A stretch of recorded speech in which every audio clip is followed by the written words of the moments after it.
अभी तक अपन ने डी ब्रोगलीस कंसेप्ट की थ्योरेटिकल अप्रोच पढ़ी थी।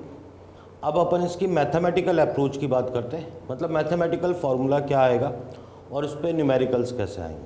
आप ध्यान दें, अपन एग्जांपल लेते हैं एक microscopic particle. Microscopic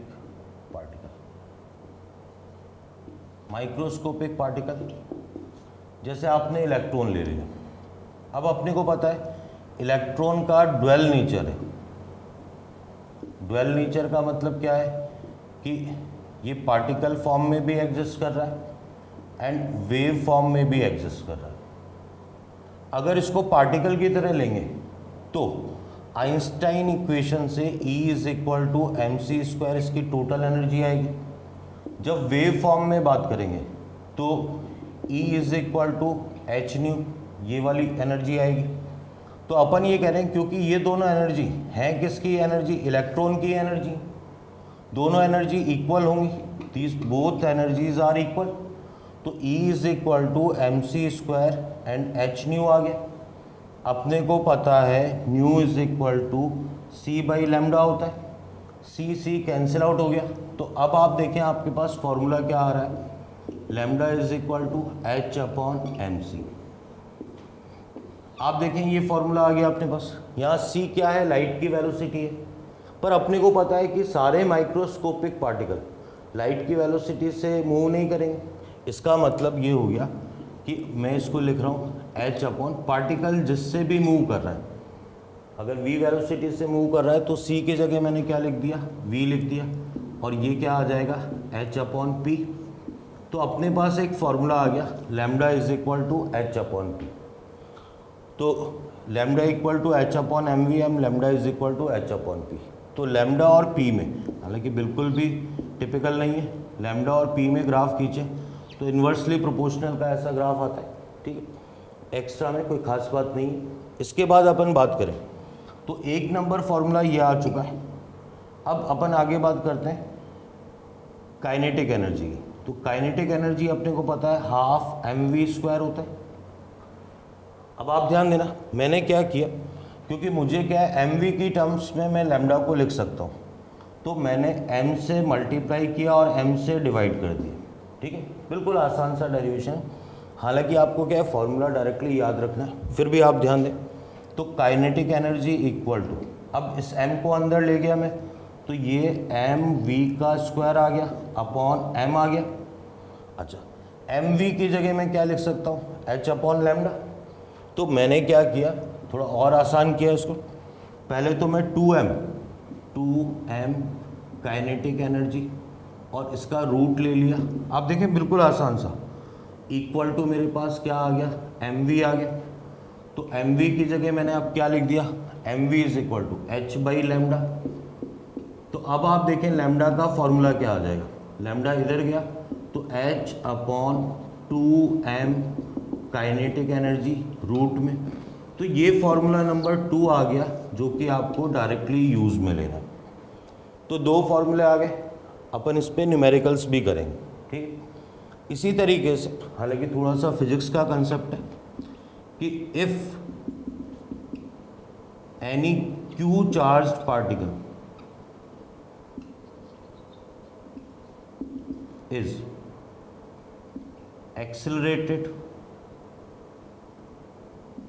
with v volt, तो कोई क्यूब चार्ज पार्टिकल है जिसका चार्ज कितना है q, अगर उसको अपन एक्सेलरेट कर रहे हैं किस v वोल्ट से, तो काइनेटिक एनर्जी का सीधे फॉर्मूला आता है qv। आपको ये फॉर्मूला भी ध्यान रखना है, हालांकि इसका यूज़ केमिस्ट्री में नहीं आएगा, ठीक है।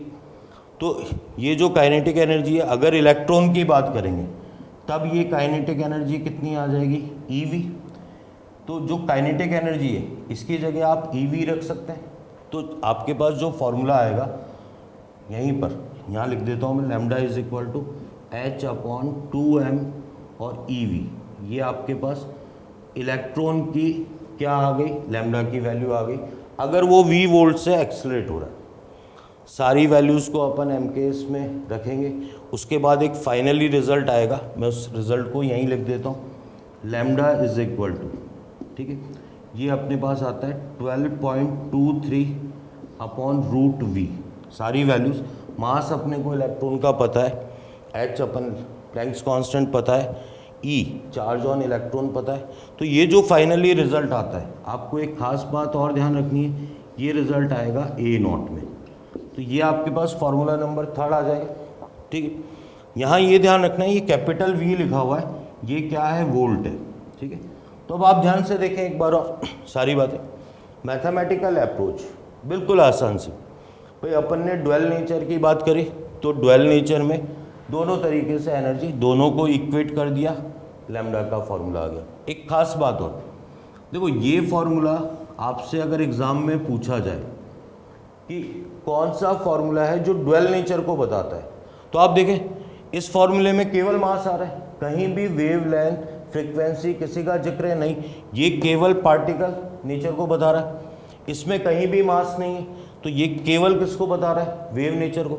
जबकि इस फॉर्मूले में वेवलेंथ भी आ रही है, तो वेवलेंथ वो वेवलेंथ जो कि मास से एसोसिएटेड है, मतलब ये कंप्लीटली पार्टिकल के कौन से नेचर को बता रहा है, ड्वेल नेचर को। तो ऐसा कौन सा फॉर्मूला है जो पार्टिकल नेचर को भी बताता है और वेव नेचर को भी, तो lambda equal to H upon P या H upon M V, simple सा ये ग्राफ। फिर अपन बात करें काइनेटिक एनर्जी, तो काइनेटिक एनर्जी से ये फॉर्मूला आएगा, न्यूमेरिकल्स करेंगे अच्छे न्यूमेरिकल से। फिर एक छोटी सी, ये थोड़ा सा फिजिक्स की बात है, ठीक है, तो अगर किसी को नहीं समझ में आए तो भी इसको डायरेक्टली ये फॉर्मूला, फिजिक्स में आप क्या है, इलेक्ट्रॉन, प्रोटॉन, न्यूट्रॉन, सभी के लिए जो एक्सेलरेशन वाली बात है सभी के लिए स्टडी करेंगे। केमिस्ट्री में जो ज़रूरत है आपको, इलेक्ट्रॉन का एक्सेलरेशन जब v वोल्ट से एक्सेलरेट करते हैं, तो ये फॉर्मूला आपको डायरेक्टली आना चाहिए। आगे देखते हैं फिर अपन। इसी में क्या एक मैथमेटिकल अप्रोच और आएगी जिसको आप ध्यान से समझें। ये है जो अपने बोर्स एटॉमिक मॉडल है उसके साथ में मर्ज करती हुई अप्रोच है। आप ध्यान दें, अपन ये बात कर रहे हैं lambda equal to H upon M V, ये फॉर्मूला आ चुका है अपने पास, इसको एक नंबर नाम देते हैं। अब अपने को पता है according to Bohr's model, Bohr's model के अकॉर्डिंग अपने को पता है कि M V R is equal to N H upon क्या होता है, 2 पाई। एम वी की जगह मैंने क्या रख दिया, एच अपॉन लैम्डा रख दिया, ये आर आ गया, ये एन एच अपॉन कितना आ गया आपके पास, 2 पाई आर। जो एच एच कैंसिल आउट हो गया, 2 pi R is equal to N lambda आ गया। ये आपके पास फॉर्मूला नंबर, वहाँ 3 हो गए थे, फॉर्मूला नंबर 4 आ गया। ये भी बड़ा इंपॉर्टेंट फॉर्मूला है, इसका मीनिंग क्या है वो समझना, इसकी फिजिबिलिटी क्या है वो समझेंगे आप। तो according to above equation, electron can move in fixed circular path in which its circumference is multiple integral of h upon 2 pi. बहुत मीनिंगफुल है ये भी। 2 pi R is equal to N lambda, इसका मीनिंग क्या है आप समझना ध्यान से। Electron 2 pi R is equal to lambda में मूव कर सकता है, 2 pi R is equal to 2 lambda में मूव कर सकता है, 2 pi R is equal to 3 lambda में मूव कर सकता है, लेकिन 2 pi R is equal to 1.5 lambda ऐसा कोई मूवमेंट नहीं होगा, ठीक है। तो आप देखें एक बड़ा इंपॉर्टेंट रिलेशन आ रहा है कि इलेक्ट्रॉन फिक्स्ड ऑर्बिट्स में ही मूव करता है जिसमें उसका सरकमफ्रेंस लैम्डा का मल्टीपल इंटीग्रल होता है। अच्छा, इसी बात को अपन इस तरीके से समझेंगे, आप ध्यान देना कि इलेक्ट्रॉन का जो मूवमेंट है, इलेक्ट्रॉन के जो मूवमेंट की बात करें तो अपन ये कहेंगे कि इलेक्ट्रॉन का इस तरीके का मूवमेंट तो नॉट इन, ये क्रॉस हो रहा है, ये न्यूक्लियस है, नॉट इन फेज, मतलब इलेक्ट्रॉन का ये मूवमेंट पॉसिबल नहीं है। लेकिन अगर इलेक्ट्रॉन इस तरीके से मूव करेगा, ये इलेक्ट्रॉन का ये मूवमेंट पॉसिबल है, it means 2πr is equal to N lambda है। और अगर इसमें पूछा जाए तो अपन कहेंगे 2πr is not equal to N lambda. तो ये बात आपको बिल्कुल ढंग से समझ में आनी चाहिए, ठीक है। और डेरिवेशन की ज़रूरत नहीं है ये भी, लेकिन बड़ा इंपॉर्टेंट पॉइंट है। If electron is moving in nth orbit, then number of waves formed equal to n। अगर इलेक्ट्रॉन फोर्थ ऑर्बिट में मूव कर रही है तो वेव भी कितनी जनरेट होगी, 4। आप इस बात को यूं समझें, जैसे मान लो ये दे रखा है आपको ये, तो आप देखें यहाँ से यहाँ तक एक वेव हो गई, यहाँ से यहाँ तक 2 हो गई, यहाँ से यहाँ तक 3 और ये 4। इसका मतलब इस वाले ऑर्बिट की वैल्यू कितनी है, n इज इक्वल टू 4, या vice versa n is equal to 4 में इलेक्ट्रॉन का वेव फॉर्म में मूवमेंट पूछा जाए तो इस तरीके से मूवमेंट आएगा। जैसे मान लो ये वाला है तो ये 1 आ गया, ये 2 आ गया, ये 3 आ गया, ये 4 आ गया। बाई चांस इसमें भी n की वैल्यू कितनी आ रही है, 4 आ रही है। तो देखो आप ध्यान देना, ये अभी जो बोर्ड पे लिखा हुआ है ये भी इक्वली और बड़ा इंपॉर्टेंट टॉपिक है। इलेक्ट्रॉन जब सर्कुलर पाथ पे मूव कर रहा होता है तो एक फिक्स सर्कुलर पाथ होता है, जैसे अपन ने पढ़ा था ना, उन्हीं सर्कुलर पाथ पे मूव करता है जिसमें वो जिसमें एंगुलर मोमेंटम h/2π का मल्टीपल इंटीग्रल होता है। उसी तरीके से एक नई कंडीशन आ रही है जिसमें उसका सर्कमफ्रेंस लैम्डा का मल्टीपल इंटीग्रल होता है। तो लैम्डा के मल्टीपल इंटीग्रल का मतलब क्या है, कौन सा ऑर्बिट नंबर होगा, कौन सी वेव होगी, ये बात कर रहे हैं अपन। आगे बढ़ते हैं। अब इस पे न्यूमेरिकल्स कैसे पूछे जाते हैं वो देखते हैं अपन। तो न्यूमेरिकल्स की एक छोटी सी प्रिपरेशन करते हैं अपन। तो आपको जो पता होना चाहिए वो पता होना चाहिए मास ऑफ इलेक्ट्रॉन का जो मास होता है वो 9.1 इंटू 10⁻³ kg होता है। आपको पता होना चाहिए mass of proton and mass of neutron. आपको कितना लेना है, 1 AMU 1.67 10⁻27 kg। मान लो हीलियम एटम का लेना है तो हीलियम एटम का जो मास होता है वो अपने को पता है 4 AMU होता है। तो ये जो आएगा 4 इंटू 1.67 इंटू 10⁻27 kg आ जाएगा। मान लो आपको CO2 मॉलिक्यूल का मास लेना है तो अपने को पता है 44 AMU आएगा। तो ये आ जाएगा 44 इंटू 1.67 10⁻27 kg। इसी तरीके से आपको ये भी पता होना चाहिए 1 नैनोमीटर, ये आपके पास आ जाएगा 10⁻⁹ मीटर। 1 A0 कितना आ जाएगा, 10⁻⁻10 मीटर। 1 पिकोमीटर कितना आ जाएगा, 10⁻⁻12 मीटर। तो आप देखते हैं इस पे क्वेश्चन बहुत ही एग्ज़ाम ओरिएंटेड और बहुत ही आसान से क्वेश्चन। आप ध्यान देना, question number 1, if electron is moving with 10% speed of light, then lambda electron. आपसे ये क्वेश्चन पूछा गया। सॉल्यूशन ध्यान दें आप, बिल्कुल आसान तरीके से। लैम्डा इक्वल टू फॉर्मूला लगाया मैंने H/mv। तो H की वैल्यू m के इसमें ले रहा हूँ 6.6 माइनस 34 जूल इंटू सेकेंड, मास 9.1 इंटू 10⁻⁻31, वेलोसिटी तो लाइट की वेलोसिटी होती है इतनी, इसका 10% अपॉन 100 आ गया। देखो सारा m के एस में चल रहा है तो जो लैम्डा की वैल्यू आएगी वो आपके पास किस में आएगी, मीटर में आएगी। फिर अगर उसने आंसर A0 में या पिकोमीटर या फिर नैनोमीटर में दे रखा है तो आप उसको उस यूनिट में चेंज कर लें, ठीक है। तो ये 1 नंबर क्वेश्चन था। अब आप देखें सी में सेकेंड नंबर क्वेश्चन देखें। इफ हीलियम एटम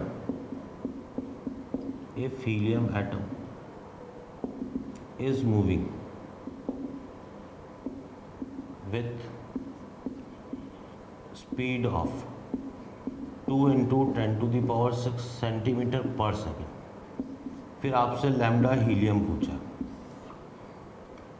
आप ध्यान दें सॉल्यूशन क्या आएगा इसका। Formula similar formula, lambda equal to H upon M V.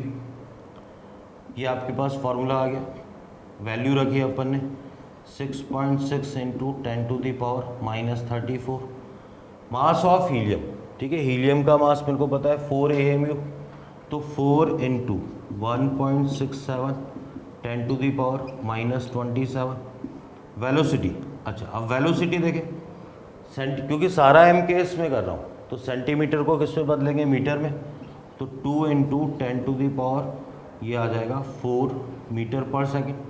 ये वैल्यू वी की रखी मैंने, तो इससे जो रिजल्ट आएगा लैम्डा, वो कौन सी यूनिट में आ जाएगा, मीटर में आ जाएगा। ठीक है, आगे देखते हो। इसी में देखें आगे आप और न्यूमेरिकल्स हैं, अच्छे न्यूमेरिकल्स हैं। आप देखें क्या न्यूमेरिकल्स हैं। आपसे ये क्वेश्चन पूछा गया, क्वेश्चन ये पूछा गया, if electron proton alpha CO2 NH3 H2 are moving with same speed, then order of lambda will be। तो आपसे लैम्डा का ऑर्डर पूछा गया। अब आप ध्यान दें, इसके सॉल्यूशन पे ध्यान दें आप। देखो, आपसे पूछा गया है lambda is equal to H upon M V. ये फॉर्मूला होता है आपके पास। मुझे पता है कि वेलोसिटी इसने क्या कर दी, इसके अंदर सेम कर दी, h कांस्टेंट है, तो मैं लिख सकता हूँ lambda proportional to 1 upon m आ जाएगा। इसका मतलब जिसका मास सबसे कम होगा उसका लैम्डा सबसे ज़्यादा। तो जो लैम्डा का ऑर्डर आएगा वो ध्यान दें आप, सबसे कम मास किसका है, इलेक्ट्रॉन का, इलेक्ट्रॉन का सबसे ज़्यादा। फिर अपन बात करें प्रोटॉन, तो उसके बाद प्रोटॉन का आ गया। फिर अपन बात करें हाइड्रोजन का, जो एटॉमिक मास आएगा वो 2 आएगा, जबकि अल्फ़ा का 4 आएगा, तो उसके बाद हाइड्रोजन आ गया। हाइड्रोजन के बाद क्या आ जाएगा, अल्फ़ा 1744, तो इसके बाद क्या आ जाएगा आपके पास, NH3 आ जाएगा। और सबसे कम लैम्डा किसका आ जाएगा, CO2 का। तो ये भी एक बड़ा फेमस सा लेकिन बड़ा ही आसान सा क्वेश्चन है। और देखें आप इस पर कैसे क्वेश्चंस पूछे जाते हैं। आपको ये क्वेश्चन दिया गया, if electron is moving with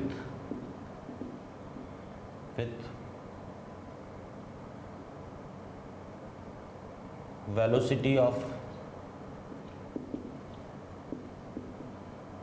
light, then lambda is equal to,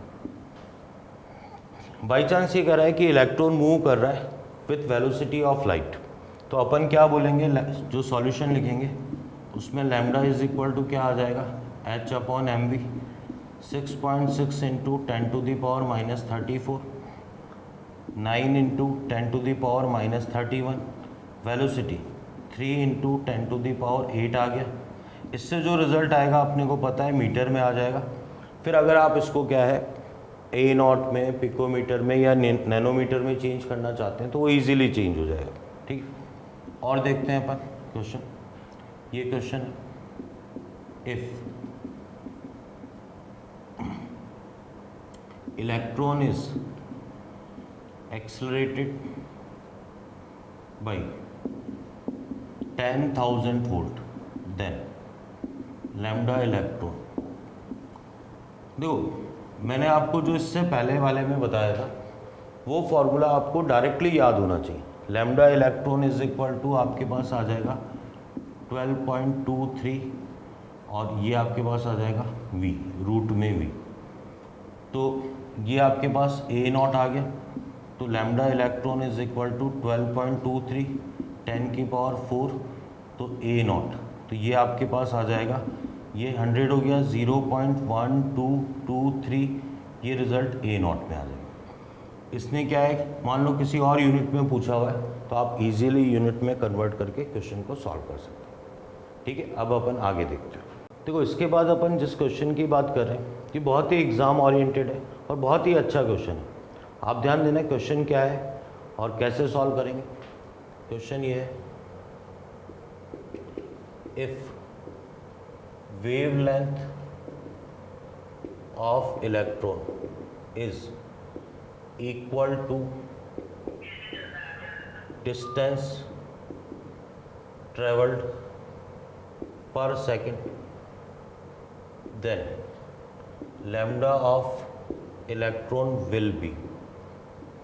देखो ये क्वेश्चन क्या है, ये क्वेश्चन है आपके पास ऑप्शन का, इसमें ऑप्शन जरूर देगा आपको, और रीज़न बताऊंगा क्यों ऑप्शन देगा। आपको पहला ऑप्शन दे रखा है h/m, बी ऑप्शन दे रखा है √m/h, सी ऑप्शन दे रखा है h/m, फिर एक डी बड़ा फेमस सा ऑप्शन होता है 1/2π √h/m। ठीक, आपको ये चार ऑप्शन दे रखे। ठीक है, अब क्वेश्चन कैसे सॉल्व होगा आप ध्यान देना, इसके सॉल्यूशन पे ध्यान देंगे। देखो सॉल्यूशन अगर सब्जेक्टिव क्वेश्चन है तो wavelength is equal to distance travelled per second क्या होता है, वेलोसिटी। आपका आंसर तो यही आ चुका है कि लैम्डा और वेलोसिटी क्या है, सेम है। पर अपन ने देखा ऐसा कोई ऑप्शन नहीं है, तो मैं फॉर्मूले पे गया, लैम्डा इक्वल टू क्या आया h/mv, lambda is equal to m। अब v की जगह मैंने वापस लैम्डा रख दिया, तो lambda square is equal to क्या आ गया h/m आ गया, तो lambda is equal to root में h/m आ जाएगा, तो ये आपके पास आ गया। तो आप देखें इसका सॉल्यूशन बड़ा आसान सा है, पर मैं आपको साफ साफ बता दूं कि ये क्वेश्चन बहुत ही इंपॉर्टेंट है, बहुत ही एग्जाम ओरिएंटेड क्वेश्चन। आगे ध्यान दें आप, एक और क्वेश्चन देखते हैं अपन। इफ, ये क्वेश्चन है, if electron is moving with moving in fourth orbit, then number of waves equal to। देखो बहुत आसान सा, अभी अपन ने बात करी थी कि जो अगर सिक्स्थ ऑर्बिट में मूव कर रहा है तो नंबर ऑफ वेव्स कितनी जनरेट होंगी, 6। तो फोर्थ ऑर्बिट में मूव कर रहा है तो नंबर जो इसका सॉल्यूशन आ जाएगा वो सीधे सीधे कितनी वेव्स जनरेट करेगा, 4। आसान सी बात है, लेकिन क्वेश्चन क्या है फिर भी इम्पॉर्टेंट है। ठीक है, तो आपको ये बिल्कुल आना चाहिए। इसके बाद अपन नेक्स्ट क्वेश्चन की बात करते हैं। आप ध्यान देना, ये क्वेश्चन क्या है, काइनेटिक एनर्जी पे क्वेश्चन है। ठीक है, आप ध्यान देना, if kinetic energy of alpha is equal to 10 electron volt, then calculate lambda of alpha। Alpha particle की इसने काइनेटिक एनर्जी लेकिन इलेक्ट्रॉन वोल्ट में दे रखी है, तो अपन कैसे सॉल्व करेंगे? तो देखो अपन ने सॉल्यूशन में फॉर्मूला लिखा, लैम्डा इज इक्वल टू क्या आ गया h/2m इंटू काइनेटिक एनर्जी। अच्छा, अब आप ध्यान दें, फॉर्मूले में वैल्यूज़ को रखा जाना है, थोड़ी सी कैलकुलेशन ज़्यादा होगी पर अप्रॉक्स कैलकुलेशन से आप इसका रिजल्ट निकाल सकते हैं। तो lambda is equal to 6.6 into 10⁻34, mass 2 into mass अपने को पता है 4 इंटू 1.67 इंटू 10⁻27, ये सारा रूट में चल रहा है, इंटू काइनेटिक एनर्जी, मुझे पता है काइनेटिक एनर्जी 10 इलेक्ट्रॉन वोल्ट है, तो ये आ गया मेरे पास 10 इंटू 1.6 10⁻19। मेरे को पता है 1 electron volt is equal to 1.6 into 10⁻19 joule होता है। अब मैंने ये सारी वैल्यू कौन सी यूनिट में ले ली, MKS में ले ली। अगर रिजल्ट MKS में आ रहा है तो इससे जो लैम्डा की वैल्यू आएगी वो भी किस में आएगी, मीटर में आएगी। ठीक है, एक बार मैं रिपीट करता हूँ बेटा, इसके जो पहले दो क्वेश्चन हैं ये तो बहुत ही इम्पॉर्टेंट है और ज़्यादा क्या है कैलकुलेशन भी नहीं है। इसने दे रखा है wavelength is equal to distance travelled, तो लैम्डा v के इक्वल हो गया, लेकिन ऑप्शन के अकॉर्डिंग, मतलब मैं कहना चाहूँगा आपको कि ये क्वेश्चन क्या है ऑप्शन से ही सॉल्व होगा। इसके बाद अपन बात कर रहे हैं electron is moving in fourth orbit, तो जो ऑर्बिट नंबर होता है उतनी ही वेव्स जनरेट करता है। काइनेटिक एनर्जी अगर आपको इलेक्ट्रॉन वोल्ट में दे रखी है तो यहाँ पर इसको किस में कन्वर्ट करोगे, जूल में। इससे जो सारा एमकेएस में लेंगे तो वेवलेंथ किस में आएगा, मीटर में। ठीक है, आगे देखते हैं। तो डियर स्टूडेंट, इसके बाद अपन एक और इम्पॉर्टेंट टॉपिक हाइजेनबर्ग बोल लें, कुछ हीजेनबर्ग बोल लेते हैं, अनसर्टेनिटी प्रिंसिपल। तो हीजेनबर्ग्स अनसर्टेनिटी प्रिंसिपल क्या है, इसकी फिजिबिलिटी क्या है, अपन सारी बात बिल्कुल ढंग से करेंगे। तो अपन देखते हैं, सबसे पहले लिखते हैं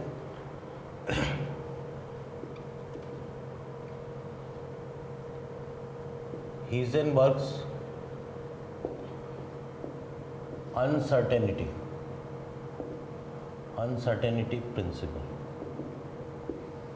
देखिए हीजेनबर्ग्स अनसर्टेनिटी प्रिंसिपल क्या है, इट इज इम्पॉसिबल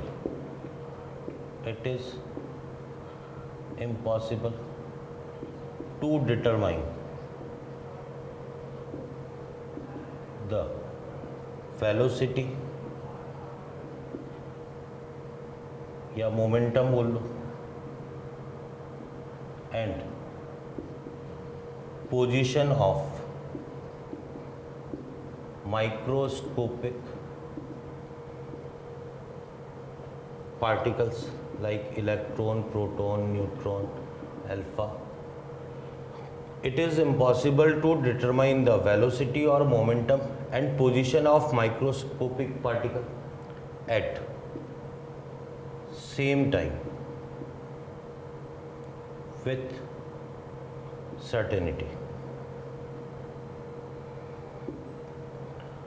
अपन क्या है, इस लॉ का क्या मीनिंग है, पूरी बात करते हैं और क्या लॉ है ये समझते हैं अपन। शॉर्ट में अपन बात करें तो इतना सा लॉ है कि जैसे इलेक्ट्रॉन की बात करें, माइक्रोस्कोपिक पार्टिकल है, तो एक ही साइमल्टेनियस वर्ड होता है। मैंने इसको ज़्यादा टिपिकल नहीं बनाने के लिए आपको एट सेम टाइम लिख दिया।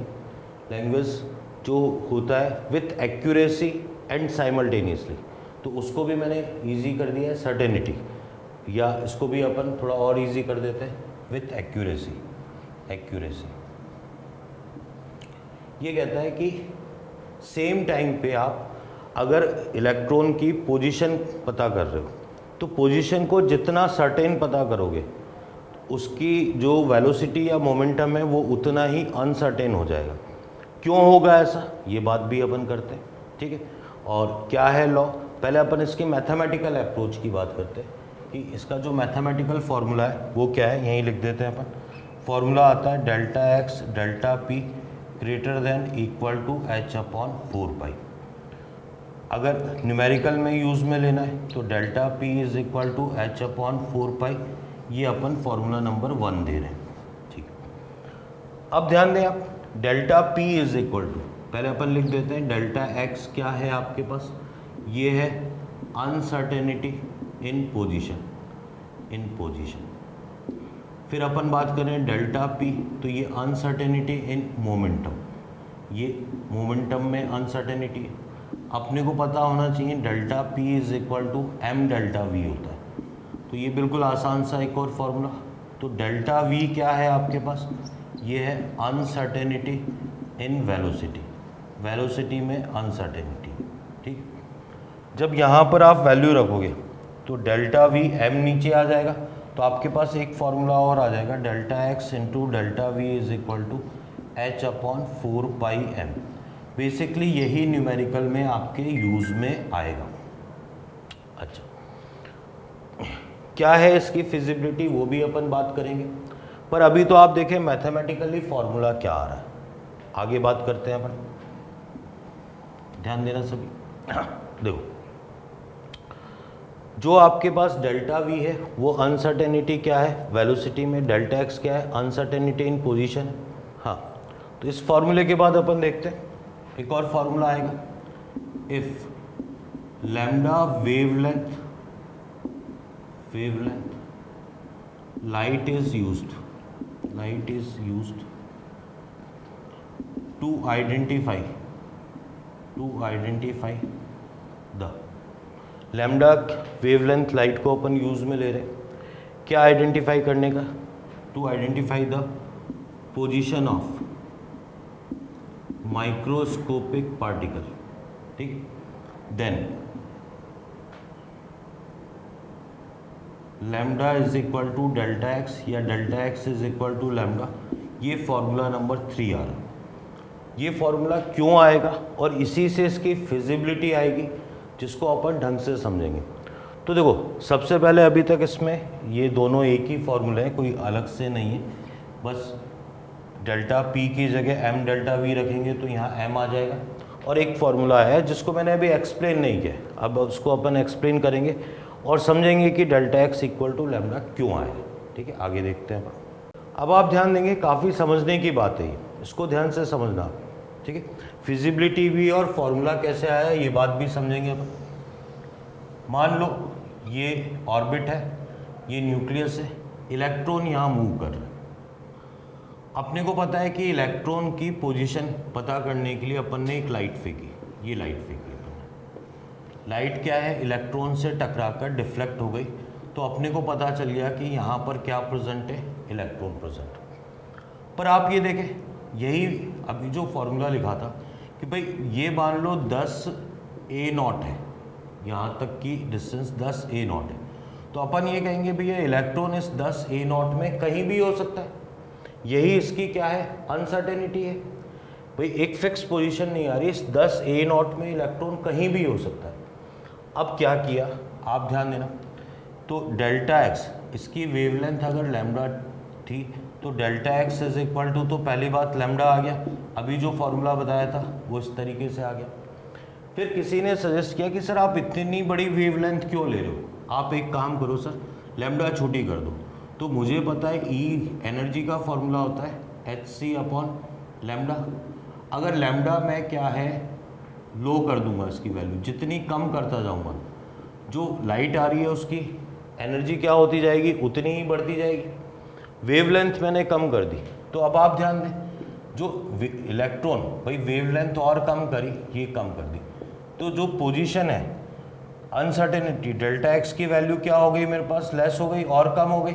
इसका मतलब अनसर्टेनिटी कम कर रहा हूँ मैं, पोजीशन की सर्टेनिटी बढ़ा रहा हूँ, लेकिन क्या होगा, इससे इसकी एनर्जी बढ़ रही है, तो जो इलेक्ट्रॉन की वेलोसिटी है उसमें जो चेंज है उतना ही क्या हो जाएगा, ज़्यादा हो जाएगा। तो मैं ये कह रहा हूँ, या मैथमेटिकली भी आप देखें, जब फॉर्मूला आया था delta x delta we is equal to H upon 4πm, तो मैं लिख सकता हूँ delta X proportional to 1 upon delta V. मतलब एक चीज़ को मैं जितना कम अनसर्टेन करूँगा, अनसर्टेनिटी कम करता जाऊँगा, तो दूसरे की अनसर्टेनिटी क्या होती जाएगी, बढ़ती जाएगी। आप ध्यान से सुनना मेरी बात, अनसर्टेन कम का मतलब क्या है, इसकी सर्टेनिटी में क्या करता जा रहा हूँ, बढ़ाता जा रहा हूँ, तो दूसरी चीज़ उतनी ही ज़्यादा क्या होती जाएगी, अनसर्टेन। और फिजिबिलिटी भी आप समझो कि जब डेल्टा एक्स को मैं ये वेवलेंथ कम करता जाऊंगा, तो डेल्टा एक्स कम करता जाऊंगा, पोजीशन उतनी सर्टेन होती जाएगी, लेकिन एनर्जी बढ़ने के कारण इसकी वेलोसिटी में चेंज उतना ही ज़्यादा आएगा, तो वेलोसिटी क्या होती जाएगी, उतनी ही अनसर्टेन। तो ये इसकी फिजिबिलिटी है, और delta x is equal to क्या होगा, लैम्डा होगा। फिर एक बड़ा इंपॉर्टेंट पॉइंट, एक बड़ा ही इंपॉर्टेंट पॉइंट और आता, ये है फॉर न्यूमेरिकल्स। अगर न्यूमेरिकल्स की बात करें अपन, तो आपको क्या लेना है, डेल्टा एक्स, सॉरी, जो आपको इसके अंदर अनसर्टेनिटी और सर्टेनिटी है, ये तो अपन पढ़ चुके हैं, ये फिर भी लिख देता हूँ, delta X equal to lambda, और अनसर्टेनिटी इज इक्वल टू क्या आ जाएगा, सर्टेनिटी आ जाएगा। तो अनसर्टेनिटी और सर्टेनिटी की वैल्यू क्या लेनी है, सेम। अब ये बहुत सारे स्टूडेंट के लिए कंफ्यूजिंग होगा कि सर ये क्या कर रहे हो आप। अभी अपन क्वेश्चन से समझते हैं इस बात को। मैं यहाँ पर 2 क्वेश्चन लिखता हूँ, ठीक है, इससे आपको बिल्कुल क्लियरली समझ में आ जाएगी कि मैं सर्टेनिटी और अनसर्टेनिटी से कहना क्या चाहता हूँ। मान लो आपको ये लिखा हुआ है कि electron is moving with speed of light and uncertainty in velocity is 10%, then uncertainty in position। यही क्वेश्चन इस तरीके से पूछा गया, electron is moving with velocity of light and velocity is certain to 10%, delta X पूछा गया है आपसे। देखो दोनों की लैंग्वेज अलग अलग है, स्टूडेंट क्या करता है वो भी मैं आपको बताता हूँ। फॉर्मूला लिखा, delta x is equal to H upon 4πm and delta V. ये इसका सॉल्यूशन बता रहा हूँ मैं आपको। आप देखेंगे सिंपली मैंने फार्मूला लिख दिया। स्टूडेंट ने कहा कि सर बिल्कुल कोई दिक्कत नहीं है, 6.6 इंटू 10⁻34 आ गया, 4 इंटू पाई की वैल्यू 3.14, m की वैल्यू 9.1 इंटू 10⁻31, और कि सर डेल्टा वी क्या है, अनसर्टेनिटी इन वेलोसिटी है। एग्जैक्टली वेलोसिटी कितनी थी, 3 इंटू 10⁸ मीटर पर सेकंड में। अनसर्टेन कितना है, 10%, तो कि सर मैंने 10/100 ले लिया। इससे जो डेल्टा एक्स है वो रिजल्ट किस में आ जाएगा, मीटर में आ जाएगा। मैंने कहा बिल्कुल ठीक है। स्टूडेंट ने भी कहा हाँ सर, केवल फॉर्मूले में वैल्यू को रखा जाना था। Delta x uncertainty in position निकालनी है। एच आप पता है अपने को 4π, मास इलेक्ट्रॉन का पता है, ये जो आ गई वेलोसिटी ऑफ लाइट, इसका 10% ये क्या है, अनसर्टेन है, तो ये वैल्यू लिख दी। अब यहाँ पर क्या कहता है स्टूडेंट कि सर सेम फार्मूला लगाया, H upon 4πm and delta we कि सर वैल्यूज़ रखी, 6.6 10⁻34, 4 इंटू 3.14। फिर उसने कहा कि सर ये मास भी लिख दिया इसने, यहाँ पर ले लिया मास 9.1 इंटू 10⁻31। मेन बात क्या आई अब कि उसने कहा सर डेल्टा वी लेना। भाई जो चीज़ 10% सर्टेन है वो 90% क्या हो जाएगी, अनसर्टेन। तो उसने कहा कि सर मैंने वैल्यू ली 3 इंटू 10⁸, और ये 90, पर ये 90 लेते ही ये क्या हो जाएगा, गलत। आपको ये कितना लेना है, एग्जैक्टली 10 ही लेना है।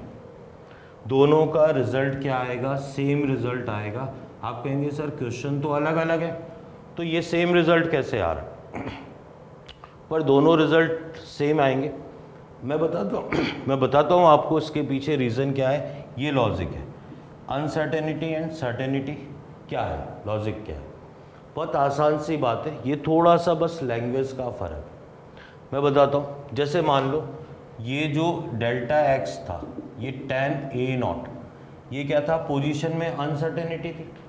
इस 10A0 में इलेक्ट्रॉन के मतलब इलेक्ट्रॉन क्या है, इस 10A0 में पाया जाएगा, इस 10A0 में अनसर्टेन।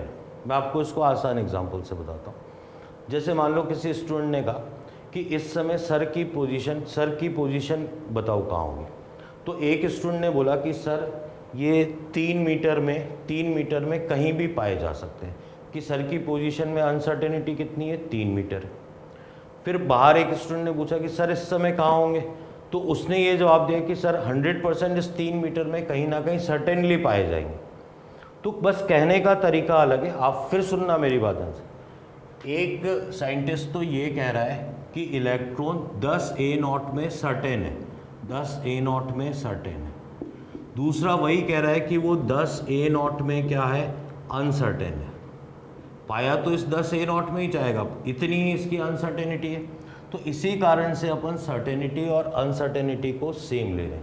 तो ये न्यूमेरिकल में खास बात ध्यान रखेंगे।